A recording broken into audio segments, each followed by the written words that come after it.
అర్థ కామ్య మోక్షాలు ఈ మూడు చతుర్విధ పురుషార్థాలు సిద్ధించాలంటే స్వామివారికి ఎన్నో సేవలు చేయొచ్చు.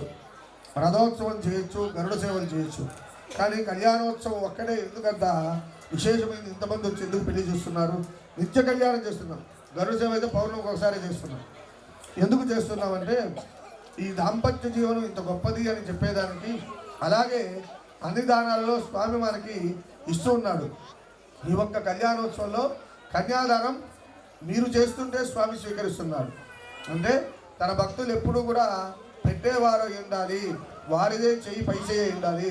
తన భక్తులు ఎప్పుడూ ఎల్లవేళ కూడా కలిపితో ఉండాలి, లేమి అనే పరిస్థితి రాకూడదని భక్తులందరినీ అనుగ్రహించడానికి తాను స్వీకరిస్తూ మిమ్మల్ని ఇవ్వమని కోరుతున్నాడు పరమాత్మ.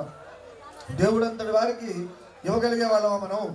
అన్నీ మనకు దేవుడిస్తుంటే మనము ఈ ఒక్క సందర్భంలో దేవుడికి కన్యాదానం చేసి ఆ దాన ఫలితాన్ని మీరందరూ పొందుతున్నారు. ఆ దేవదేవుడి పాదాలు కడిగిన నీళ్ళని నెత్తిన చల్లుకొని ఆనంద పరవశోదవుతున్నారు. ఈ యొక్క కన్యాదాన ఘట్టం ఎంతో విశేషమైనది.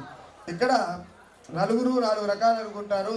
ఏదైనా పని చేస్తే అంటాం కదా, ఎవరా నలుగురు, ఏమిటా 4 రకాలంటే కన్యా వరయతే రూపం, మాతా విత్తం పితాశ్రుతం, బాంధవా కులమిచ్చంది, మృష్టా అన్నం ఇతరే జనా.